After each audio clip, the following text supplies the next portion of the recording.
Half-Shell Oyster House offers award-winning cuisine and service. Named TripAdvisor Best Top 10 Small Chains in the United States.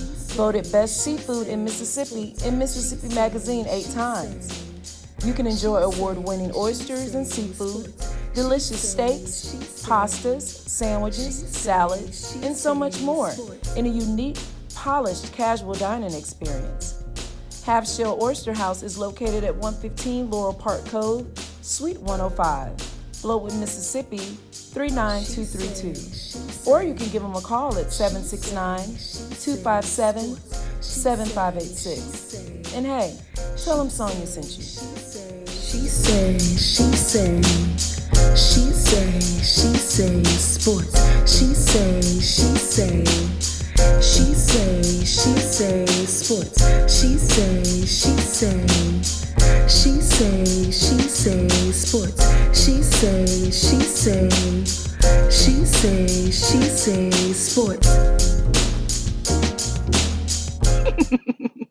Hey y'all, it's your girl Sonia, and welcome back to She Say Sports.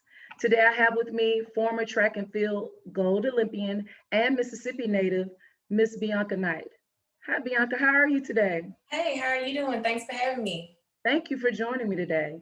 So tell the listeners a little bit about yourself. Well, of course, I grew up in Pearl, Mississippi. I went to regional high school.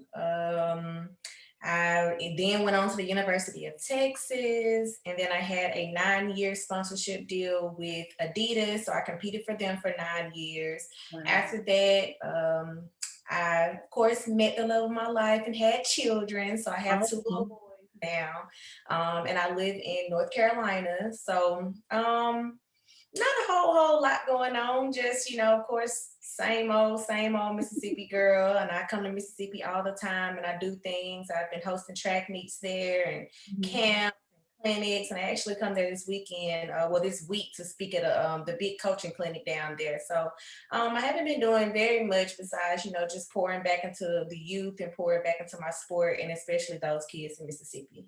That's awesome.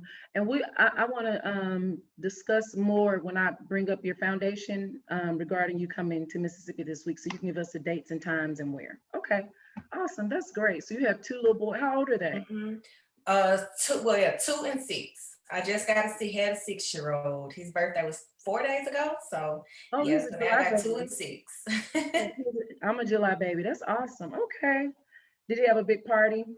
Well, we wanted to, but the rain and we got rained out, but we went to the amusement park and he had a really good time. That's good. That's all that matters. They're not, kids are not too hard to please. Exactly. So, Bianca, as you know, the Olympic season is up on us and it's starting July 23rd in Tokyo. But before I get into talking about when you were at the Olympics and what's going on currently, discuss with me how that your love for track and field began. Well, honestly, I grew up with a very athletic family. And because my family was so athletic, we were always doing something outside and something involved with sports. So I always did city league basketball, softball. And then years ago, the Coliseum used to have this event called the Magnolia Classic inside of the Coliseum on a wooden bank track.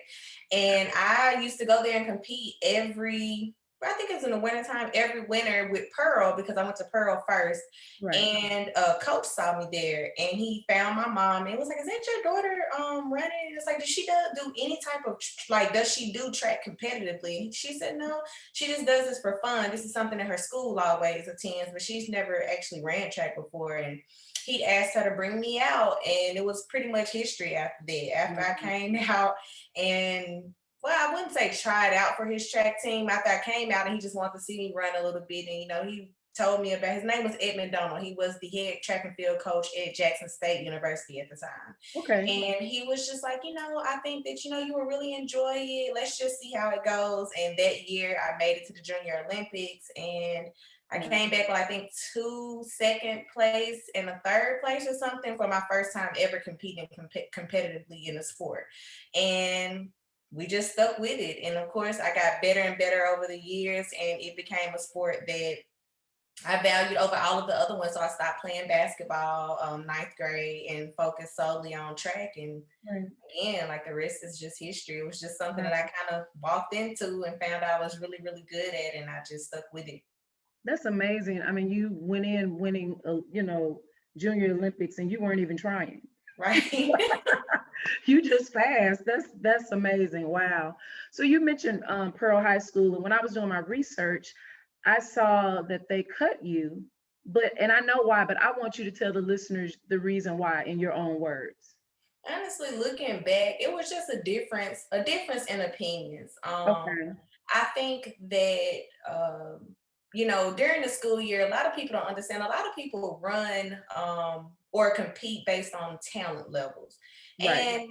and not to say the talent level in Mississippi was not competitive enough for me. It's Mhm. just I did not always have to run like extremely fast times to win in Mississippi. It was kind Right. of like I ran whatever I needed to run to Mhm. win. But in the summertime, the competition out of state was much steeper. These girls had been competing since they were 5. Like the competition level was a lot higher. So I didn't always win when went out of town. Right. Sometimes I would actually lose those races. So Mhm. my times were a lot faster in the summer. And it just was like that. And the school obviously, they would prefer if I was running those type of times, all year long. And it just wasn't. I mean, at the time I think I was like 13, Mhm. 13 or 14, when we're having these conversations about, you know, you need to pick one. And just at the time, my mom was just like, I don't think that, she's going to stop competing in the summer because she's being seen by all of these college Right. coaches and she's getting the competition that she needs to put herself out front to, get that full scholarship. So I don't think, you know, she's not going to pick one. Right. And because I didn't pick one when I showed up to school, then track was not on my schedule Wow. and I had to change schools. So, like I said, I have a great relationship with Pearl right now, do a lot of stuff with them. And there's no bad blood. I just think, back then it was just like, a coach's thing. I had 2 different Right. coaches, 2 different places. And club coach and school coaches always get into it. Like no matter what the sport, it's always one of them wanting to have more They want more of time you. from the athlete, So it was just really one of those situations. And it resulted in me being removed from the track team because I wouldn't pick one. And then I ended up, just transferring to regional high school. And I had a phenomenal time there. I loved Ridgeland. So, it And wasn't it all worked that out for bad. the best. Do you think that motivated you when they cut you to become even more better than you were? I was actually, still thinking like a child and still having Okay. a mindset. I was more so upset that, my family legacy is at Pearl. Anytime you go and you look at those records, it's either my uncle, my aunt, or my cousin. Like it's somebody because I had a very, very athletic family and they all went to Pearl. Gotcha. So it was more so like my feelings was hurt because I could not graduate with my cousins. I could not graduate with my friends and I could not, do the same. My brother was on that. Like I said, my whole family ran for Pearl. So I was more interested in that. And I was actually like, well, look, mom, let's just work it out. And I'm actually telling her, like, maybe it won't be so bad if I just don't run, in the summer. She's like, Right. girl, please. Like, you're running in the summertime. Like, Thank you God can for go see your mom. cousins. Yeah, because she's just like, this is your scholarship. You thinking about going to school with your friends and you can go see Right. them on the weekend or whatever. And it just worked out. But I never, it wasn't that big of a deal to me. Right. The big deal to me was like, wow, I have to go to a school and go to school with people I do not know. Like, I don't know we don't have any family in Ridgeland at Right. all. So it was just like, this is just, I guess, like, I'll go. But of course, those people that I met there, they're my friends now. So it Right. worked out. But yeah, I was just upset that I couldn't, go to school with my family. Right. Well, thank God for moms who knows best. Right. And because we wouldn't have never known, possibly had she Right. not intervened. So that's really good. And I'm glad that you still have a good relationship with Pearl. That's Mhm. that's a good thing. So The story though reminds me of when, and I'm sure you heard Michael Jordan when he got cut from his varsity team in high school. Right. And that's what when I read that, I was like, wow, she went on to become a gold medalist and he became the GOAT. So it was just, I know that motivated him, and that's why I asked you, did it motivate you at all? So, Bianca, you won the Female Gatorade Athlete of the Year in track and field in 2006 and was the first Mississippi native to win a Gatorade Athlete of the Year award. You also broke several records, one of those records holding the indoor national record at 200 meters in 2007. And I'm hoping I'm saying this right, at Simplot Games in Pocatello, Idaho. Yes. Is that correct? Okay. You ran 22.97 seconds, and no girl athlete in history has been able to crack the 23-second record. Now, first of all, as I was reading this, I was trying to picture, and can you explain how fast that is? I'm trying to picture that. Like with a car, or how it is. I really don't know what it would be like, an equivalent to, but let's just say, we've had some amazingly talented athletes to come through our sport, like in history, in the world. Right. But I'm the only one who's ever broken that 23-second barrier indoors for the 200. So I guess if you put it into that kind of perspective, like I was and have been the only person to achieve that so far. Yeah, it was 2007, so it's been a while. It's been a while. But I, of course, when I did it, I was in high school. I never knew anything about records. I never knew how significant it was until, Right. As the years went on, people kept asking me about it. And I'm like, well, I guess that is kind of like, I guess it is kind of crazy Big that deal. no one's ever done that before. Wow. And I think that's a part of, just being from Mississippi and being very humble. Our sport is not very popular, Right. in Mississippi. So it was not possible for me to ever get too high on the things that I did because not enough people cared about track to make it a big deal. I got If they made it a big deal, I probably would have known more, but everybody was like, oh, well, she won another race. Congratulations. It was they never looked at like, oh my God, like you just broke a crazy record. Because I think the record that I broke was Allison Felix's record, which of course everyone knows Allison Felix. She is the most decorated sprinter in America, and this is her fifth Olympics. Like she has accolades that you could talk about for years. So I knew that was big. Like, oh wow, that's a record I, just broke. And to be very honest, like I broke it by a lot. So that's the part that I didn't realize that I had done. But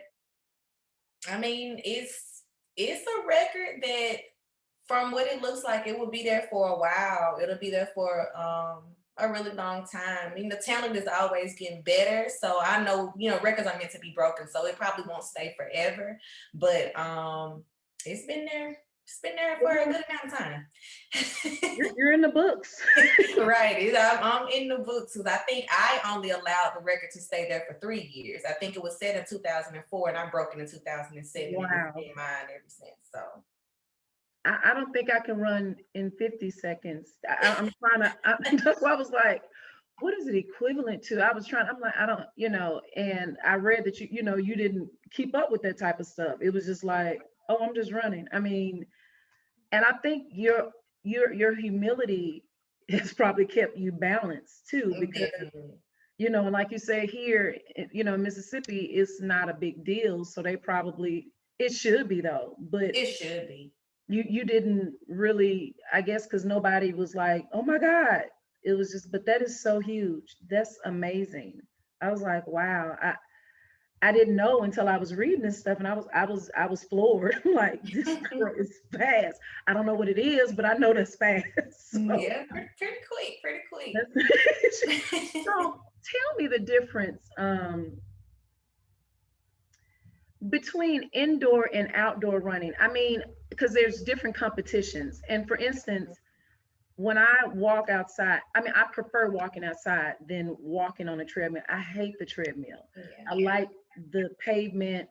I like the trails. That I prefer that and the scenery. What's the difference between those two, and why did you choose indoor? Track is has the luxury of having two seasons. Track has an indoor and Okay. outdoor season. So yes, indoor season Mhm. is for the winter because it's so cold and you can't Okay. really go outside. So you gotta think I did that in February of 2007 in Idaho. Okay. So it's snowing outside. Yeah. Um, and the difference usually is the distance. Outside, the track is 400 meters. Inside, the track is 200 meters. Okay. So one time around outside is 400. One time around inside is 200. So in order to run a 400 indoors, you're going around that track twice. So that like it's just double, the laps Okay. around the track. And instead of running a 100-meter dash, you do the 60 or the 55-meter dash because it's shorter indoors. So honestly, Okay. it's not the strategy is different, the tactical, the way you run your races are different, but all of the disciplines are the same. Like you still have, the 200, the 400, the mile, the long jump. You still have everything that you do outdoors, except it's indoors. And the reason why is because we can't compete. Well, some places actually do compete outside still in the winter. They just change Mhm. the distances to match, what they're doing indoors. They wouldn't run 100. They'll just do a 55 on a 100-meter straight. But for the most part, everyone finds an indoor facility to compete at in the winter because of the conditions outside. Gotcha. Okay, that makes sense. And because I didn't understand, I know like volleyball has an indoor and outdoor, and Hmm. I was just like, what's the difference? But yeah, if it's cold, you really that Right. may make you run faster. Right. But So, actually, I mean, if it's freezing, yeah, I think your muscles won't be able to get oh, that, warm and you'll probably get injured. So oh, it's honestly just for conditions. And we have, like I said, we had a luxury of having an indoor season and an outdoor season for track. So that's why I always like a lot of football players participate during the indoor season sometimes because they don't have to run oh, 100. They only have to run the 55 or the 60. And of course, that 40-meter 40-yard burst guys, so they enjoy that 60 or that 55. So we have the luxury of being versatile for pretty much anybody who wants to participate in our sport, which is why I always kind of push it on outside athletes as well, like, hey, it might be okay, something in here for you. So our track is just your chances of getting a scholarship is high because we have okay, two seasons. okay, that makes sense. So I know that you were kind of like it was not your thing. I mean, at the beginning when you first got thrown, and I don't want to say thrown into it, but introduced to track and field. Who after you got introduced to it, what were some of the runners from the past that influenced you? Anyone? Um, I loved watching Marion Jones. I actually absolutely loved watching her because she was just an overall amazing athlete. Right. She went to, of course, UNC for basketball, and then she was good in high school as well, though. But Mhm. in track and field, but they went and got off the basketball court, like, hey, let's do this track thing, and Right. she ended up being really, really good at it. Of course, she had troubles over the years or whatever, but I really don't think that erases her legacy completely. Ooh, And she was baby. still a phenomenal athlete, and I love watching her. So, and most of the time, I liked watching colleges compete. So I would go down to LSU for national championships and things like that, and I Mhm. always see the South Carolina girls and the LSU girls and Texas, and just watch them battle. And I just love watching those schools compete against each other and stuff. So, um, I should say that helped me grow on the sport, watching the collegiate athletes compete. Because I didn't watch a lot of Olympics or world champion. I didn't watch track on TV almost at all. So everything I saw was in Okay. person at track meets of older people and things like that. But Mhm. I was never like a fan of the sport to the point where I could tell you, like, oh yeah, I sat down and watched this Olympics, that Olympics. Like, this will probably be the first Olympics that I actually sat down and watched. Wow. So yeah, I've just never done that. So yeah, and like you said, track is very time consuming. And when Mhm. you're going through that little stage of puberty where you want to hang with your friends and everybody going to the movies and everybody doing all this Right. fun stuff, you got a track meet this weekend. So, every summer from age 12 until I retired at 26, I was busy. I did not get to hang with people. I did not get to go anywhere. I did not get to do anything. So, of course, at 14 and 15, it started to be like a burden. Like, everybody is doing fun stuff. And by the time I get done running, school starts next week and I can't even, like, it's over. The fun is over. And my mom was like, you're not missing anything. You're not missing anything, so you'll be fine. And of course, looking back, I really didn't. So, it was fine. But that was when I started, not wanting to run anymore because I wanted to have fun. But of course, like you said, thank God my mama. I was about to say it again. Man, look. What's your mama's name? Her name is Annie Knight. Thank you, Miss Annie Knight, because it's amazing how we're so busy trying to be with our friends and we would throw our whole future away right just for a party or to kick it. And I'm so glad that she was like, girl, please, you better go and practice. You'll be all right. So yeah, that is awesome. So what are some of the like new runners that you watch that excite you? Oh, of course, I think everybody should know by now. Sha'Carri Richardson is one of the most exciting sprinters to watch. I've been watching her since she was competing in high school. So she's always been very confident, very phenomenal, and very fast. She's always been very fast. I love watching her. I love watching our 400-meter hurdlers. We have two. We have more than two, but we have an amazing hurdle crew. And of course, Sydney McLaughlin. I've been watching her since high school. She's a phenomenal athlete who just broke the world record in her event at the Olympic trials. We have Noah. I mean, it's just too many. So basically, I'll say the younger sprinters, the younger generation, the team that we're sending to Tokyo, they're very young, but they're very, very, very talented. And I think they're gonna do some amazing things over there. So I'm enjoying watching them. They're fun to watch. That's good. And I'll get back to Sha'Carri later on.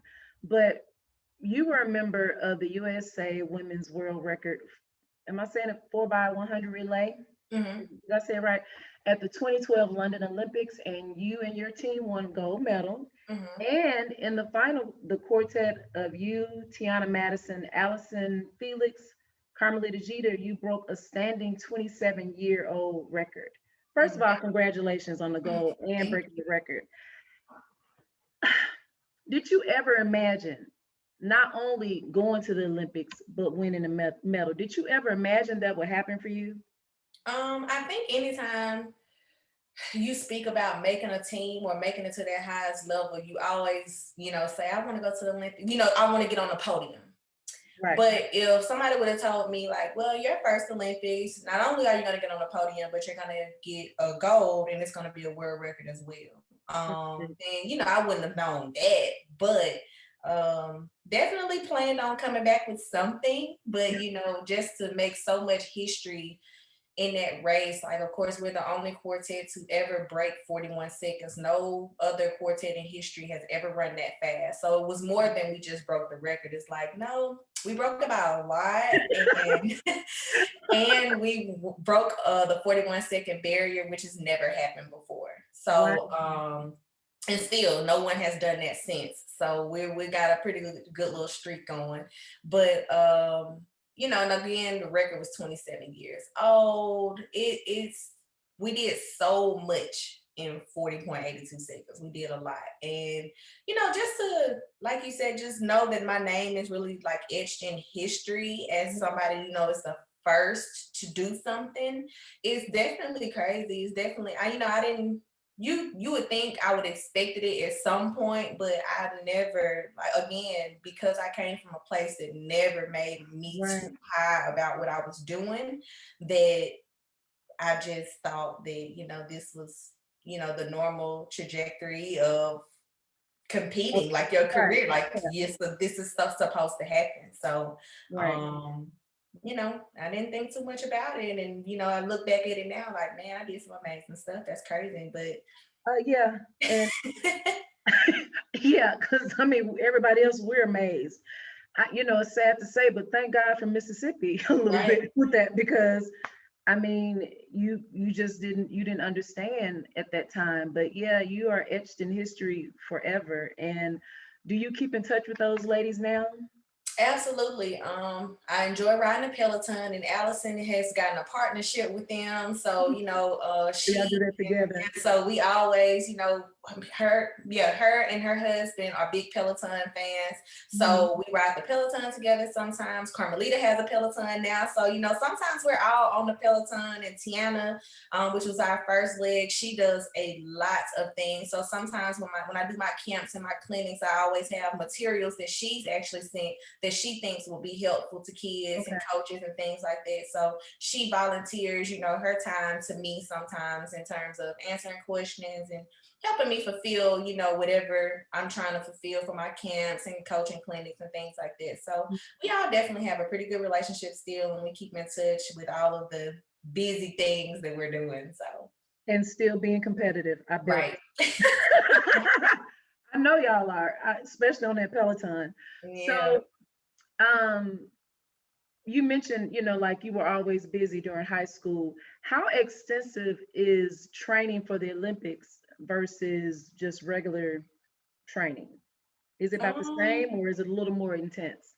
It's the same because people don't realize, like, outside of the Olympics, we have our regular season, which we have to be prepped and primed for.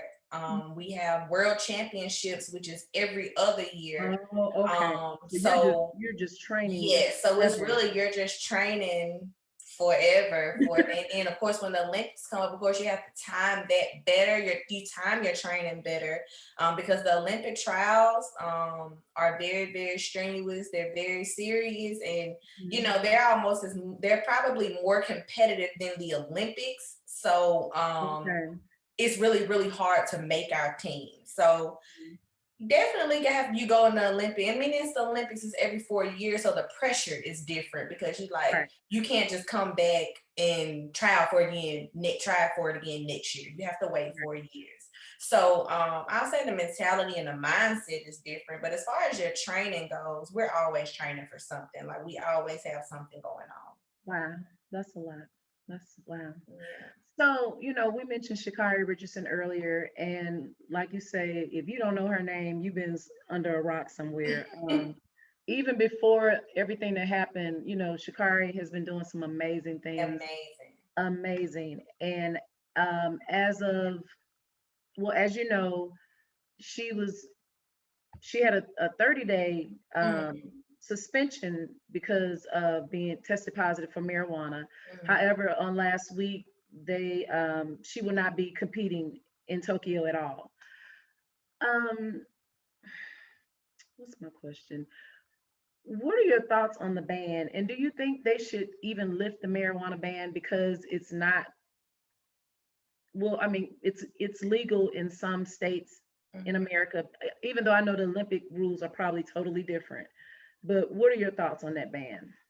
Well, the ban is like, of course, it's a world anti-doping ban for any athlete competing in our sport, not just US. So it doesn't matter if it's legal in your state or legal there's a lot of people are talking about it, but it has nothing to do with the legalities of weed. We can smoke weed. We just can't Right, do it right, in right, competition. Like they don't right. care that They don't, we okay, smoke so they at don't all. care. They just No, don't, they do not care if we smoke weed. So even if not to, but even if it's not an enhancement drug, they just don't want you to do it at they all. don't want you doing it during Doing, competition.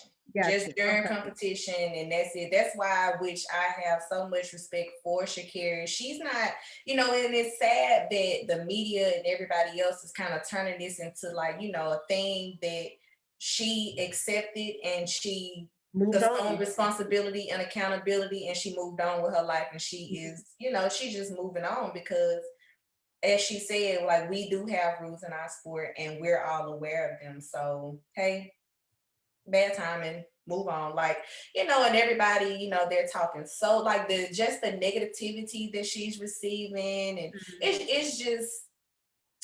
it's annoying at the Very. end of the day because she doesn't deserve that and the rest of our team is getting harassed. They don't deserve that. So, it's just like, No. hey guys, there's just move on. She moved on, move on. Like they didn't like kick her out of the sport. Like she get 30 days and we will be back to seeing her compete and running and Right. being fast just like we wanted, you know. So like leave her alone. Leave her Leave alone. everybody else alone. She's 21, she's coming back. So like let's just but I mean again, she took accountability. The timing was wrong. A lot of things happened that led up to that, and you know everybody has empathy towards her for that. So, Right.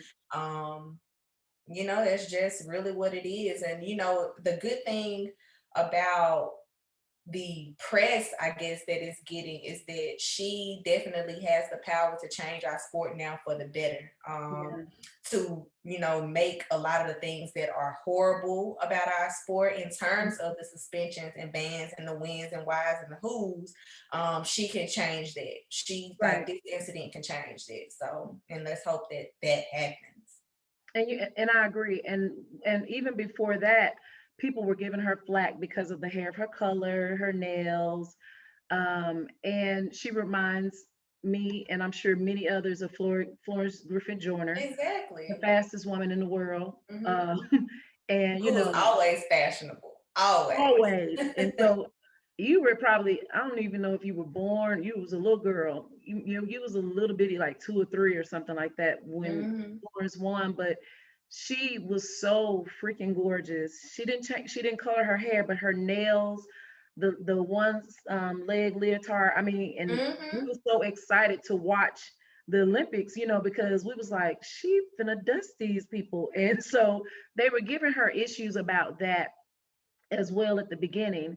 And I'm like, who cares what It's color her and hair like you is? said, it's not even about like who cares. It's like, It's, baby, have y'all ever watched a track meet? it's Everybody has long, beautiful hair, long yes, nails, makeup, and they're all running and they're very thank glamorous. This you. has been a part of our sport For years. forever. Like, And so she's so again, fast, you won't even she see her hair. exactly like it's ridiculous. It's like she people are just finding a reason to not like her, Mhm. and That's all. but that's what comes with being the The great. best. A lot of people, yeah, yeah, when you're the best, like that's just gonna happen. So I think she's handling it well. She really is for her I age. think yeah, for her age, she's handling it very well. So she'll be fine. She'll be. I think she can handle them. What I'm thinking, I have a friend, he's actually a VP of a cannabis company. I'm Hmm. like, why don't y'all give her an endorsement and name it track runner or speed racer? I mean, because the girl, I mean, all press is not negative, and Right. I think she would. I mean, somebody really needs to pick her up because she Well, the is. crazy thing, so many other people are already putting her image on cannabis packs, and it's just like, man, if it's anybody who should be profiting or benefiting from this, it It should be should be her, her. not somebody else putting her face on stuff and everything. Because, like you said, it's legal to have a dispensary somewhere. It's legal to, you know, it's a legal way to do that now. Right. So yeah, but there's a lot of people profiting off her right now because of that, and like you said, it's crazy. Like, should nobody else be profiting? Like, I shouldn't be able to go somewhere and put her picture on something and profit off it. So Right. you know, if I'm her, I'm taking like some type of legal action. Like, don't put my picture on this stuff without my Do not permission. even do it. Like, 'Cause- right. Do mm. not put my likeness unless you paying me. So Exactly. give me Don't put the me money. nowhere unless like get this. Now you want to pay me, then okay, cool. But if not, don't put my name on anything, my face on anything. So Right. yeah. So you mentioned this will be your first time watching the Olympics. Hmm. Besides track and field, are there any other sports you'll be watching? I absolutely love our gymnastics team. I want to see what Yes, Simone does. absolutely. Swimming, we got another Simone in the water, so I want to watch Simone in the water. She's from Texas as well, so Okay. I definitely want to watch her. Of course, tennis. I'm not sure. Well, Coco is doing it, so I'll watch Coco because you know, of course, it's Serena and Venus. I'm not sure. I don't think I saw their name on the team. And then you had our other girl who, for mental health, she backed out Oh, of everything. soccer. So Hmm. um, Yeah. I think Coco. think Coco is standing down, holding us down. Yeah, still So hold you I'm gonna down. watch Coco. Uh, But yeah, probably those sports. But of course, it's the Olympics last for what, 2.5 weeks. mhm. So it's just a Yeah, lot a of lot of TV. competition. Do Yeah. you, with this coming up, with the Olympics coming up, because your last time competing was 2012, when it comes up, do you ever get an urge or want to get out there? Or you over it? You over it? Yeah, I was like, I'm over it. I enjoy watching it though. And I do always wonder, like, man, I wonder if, I would have just, actually knew how talented I was, how much of a difference that might have made for what I could have achieved. Cause, I never took it very seriously. It was just natural talent and Right. training, but it was never my life. Like it was never, oh, track is the end all be all, like, oh, this is I wake up and live and breathe. Like I never had that type of mentality. Well, in a sense, that's good though, because you were balanced. Yeah. And that's where I think when a lot of when they start believing the hype, and just think, had you been like really like in the social media world, it'd have been a lot of pressure on you. Yeah. And so you missed it by a couple of years, um, I with did. with the when you beat the record for 23 seconds. I mean, that's a lot of pressure. And so it's kind of good that you had a balance, and then like you said, you met the love of your life, and now your life seems complete because you did some amazing things on that field. So I get what you're saying though. But you, yeah, I kind of wish you knew how talented you were, because Yeah. it's crazy. It's bananas. So you took your talents on to a foundation, Bianca Mhm. Knight Foundation. Tell us about your foundation, and like you mentioned, something that's going on this week in Mississippi. Will it be in Jackson or Pearl or? It will. This is the Mississippi Coaches Association, their national convention. So it's all of the sports, and it starts.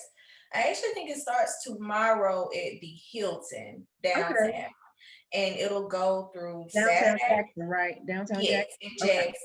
And then Wednesday is when I speak. I speak Wednesday, but it'll be at Pearl because it's the track portion. So it'll be okay, actually at the track because I'm going to demonstrate and just kind of facilitate and tell them things that I, feel can improve the sprints and what I learned. And basically, basically just share my knowledge with them about the okay, sport and what I learned from it. So that'll be on Wednesday from 2 to 3 at Pearl. okay. Can Yeah. now, is that open to the public, or this is just for? I'm not sure if it's just open to coaches. I'm not sure if parents can come. I really don't have an idea because I never attended the coaches clinic. Okay, I'm pretty I sure. got I you. think if you go to Mississippi Association of Coaches, that Mhm. they have something on the website. So Okay, I'm just trying to get in there because I was trying to record you while you were speaking, but that's okay, understandable. And now tell me about your foundation. my foundation, it serves underprivileged track clubs and track teams. Okay, So each year I would give a grant out to a school in need who maybe they don't have, money for new uniforms or new equipment, such as like blocks and batons or hurdles or something like that. okay, Or travel. They may, want to go to different track meets and like, oh, we just don't have the travel budget for it, or, the money to pay a bus driver and things like that. So I step in and kind of, help where I can to make sure that it's with those small things that they don't have isn't a hindrance to how successful their program can be. Because sometimes it does make a difference. I know they keep the football teams and the basketball team and the soccer right. team, they're all nice and beautiful uniforms and everything because sometimes, you look good, you perform well. That's So true. exactly. It's something as small as new uniforms can be motivating for the kids. New shiny batons can be motivating. Just, someone actually looking like they care about, what they look like when they go out there and what the team look like together and what the school looks like when they present a track meet, they have functioning equipment, things like that. Gotcha. So Mhm. I want to always make sure that I just keep in mind that, this is about helping these kids or whatever. And I was a child, so Mhm. I know, Right. at that level, the small things matter. So I don't want to, a program not to be successful just because the coach like, well, we don't even have stopwatches, so how are we gonna even time Right. them? It's little things. So Yeah, little stuff like that makes a difference. And you thinking you can't buy stopwatches if you don't have the budget for it. No, I can't. yeah, exactly. It's like And there ain't nothing but 150. Okay, well, give the coach give $150 150. then if it's Thank you. nothing but. That's So right. exactly. So, a lot of people, I spoke to a lot of coaches and they just said, the budget just don't allow. A lot of them are paying out of pocket. And you really, really, really have to care about the sport to come out of your own pocket. And we don't have a lot of those coaches at that level, not in Mississippi. They usually send the football or the basketball or the soccer coach out there to oversee the track program. So they're definitely not coming out of their pockets for it because I really don't even want to be out here. So I'm definitely not going to pay for stuff for y'all or whatever. So, and that's not everybody's story for their program, because some people have, programs where they really care about their team, but other schools, they can't afford a track coach. So, they have to go with the person who's willing to take what they consider like a little pay cut. Like, they're not really paying me enough to even be out here, but I guess I come out here because it's something, so And help the kids. exactly. And it's like, well, it's for the kids, so you really shouldn't have that attitude. But again, all of my efforts are going towards changing attitudes and giving them the equipment and the tools that they need to feel better about being out there with the kids, whether it's giving them training tips and like, hey, do these type of workouts with your kids, these things are received well with children, this is known to work, do this during this time, basically giving them a blueprint of like, just do this with them. I know you don't know what to do with it, but just do this. And I think, they'll benefit from it. So, that's what my foundation serves to do, is just, make it easier for these kids to get what they need. That's awesome, Bianca. Do you have any more camps or anything coming up this year, or is that the only event? This will be the only event just because I don't live there. So the timing of figuring out when is the best time to do something in Mississippi is really hard. And of course, this is actually track season right now. Summer track is going on. So a lot of kids are traveling right now, going to their summer track AAU and USA competitions. Junior Olympics are coming up. So it's kind of like the timing. I have to figure out when it'll be a good time for the coaches, the parents, and the athletes to all be willing to bring their kids out to, do a camp. But it's definitely something that I'm working on for sure. That's good. Please keep me posted because I'll also be, putting it on my social media um, outlets and and getting the word out as well. But before I let you go, I play this little game called "You Can Get With This" or "You Can Get With This," get with that. And what it is, it's a way for me and the listeners to get to know the guests better. So I'll ask a couple of questions, well, a few questions, and you give the best one that fits you. Okay? Okay. Don't be scared. Don't be scared. You're like, what? Okay. All right, you ready? Okay. Orange County or North Carolina? North Carolina. Phoenix Suns or Milwaukee Bucks? Phoenix Suns. Good, yeah, because I want Chris Paul to win. Good answer. I want Devin Booker, our boy from Mississippi, to come back with that trophy. Well, and I want Devin to win too, but Chris, he's older and he it's like he's been cursed to make it to this. That's true. Past the semifinals. So I want him to win so bad. So definitely Devin Booker. Shout out to Mississippi. Peanut butter and jelly sandwich or ham and cheese sandwich? Ooh. Peanut butter and jelly. The baby or little baby? Oh, little baby. I like I'm not a baby fan at all. I'm not really any of the baby's fans, but I like the baby. I like a few of his songs. Disney World or Disneyland? Disney World. Disney World. Pool or beach? Beach. Yes. Only child or siblings? Siblings. How many do you have? I have a brother and a sister. An older brother, little sister. So you're in the middle. You're the middle child. I'm in the middle. Chess or checkers? Checkers. Florence Griffin Joyner or Shelley Ann Fraser Price? Shelley Ann Fraser Price. Why? Because I actually got to compete against her and see her. Oh, see, that's cool. That's cool. Yeah. Now this one right here, Bianca, listen to me. Do you know, because you've been living in California. I need you to get this correct. You're a Mississippi girl now. Do not, if you get this wrong, I don't know how I'm gonna feel. Grits with salt or grits with sugar? I'm salt. All day, I baby. never put in sugar in grits. If What's I with wanted sugar? sweet, like That's so oatmeal, just eat nasty. oatmeal. Thank you. Like, Get cream of wheat or oatmeal. Do not mess up a good bowl of grits. yeah, no, Oh I my would God. never. If you had said sugar, I'm like, she was in Mm-mm. California. Yeah, I don't know where you got to be from to be putting sugar in your grits. Like, that's crazy. Midwesterners, them Yankees up there, and like Atlanta, they're in like North Carolina, they're a mixing pot of Mm, East Coasters and stuff. And so I don't understand it. But I just want, if you had got that wrong, no, I was gonna call Rod and be like, dude, she likes grits and sugar in no, her grits. no. But Bianca, thank you so much. It was a pleasure having you on the show. Thank you. Please tell the listeners how they can follow you on social media, as well as how they can donate and keep up with your events with your foundation. Perfect. You can definitely donate straight to my foundation at the website, which is www.bkfgives.org. And there's a donate now button on there. You just donate, and it's pretty simple. And on there, you can also keep up with events that I'm doing. And if I ever have a time where I need people to register and sign up, it will be through my foundation site. And I just made an Instagram, so it's fairly new, but it's on there. It's Bianca Okay. Knight OLY on Instagram, and Miss Bianca AK on Twitter. Okay. And one more question I forgot to ask. Are your boys, do they like running? Are you getting them prepared? Love running. I just They posted a love video it. of my son on Twitter that has like 22,000 views already What? because they The love watching. 6-year-old, the 6-year-old? My 6-year-old, yeah. He's Does a he runner. do they like any other sports or just running right now? All of them.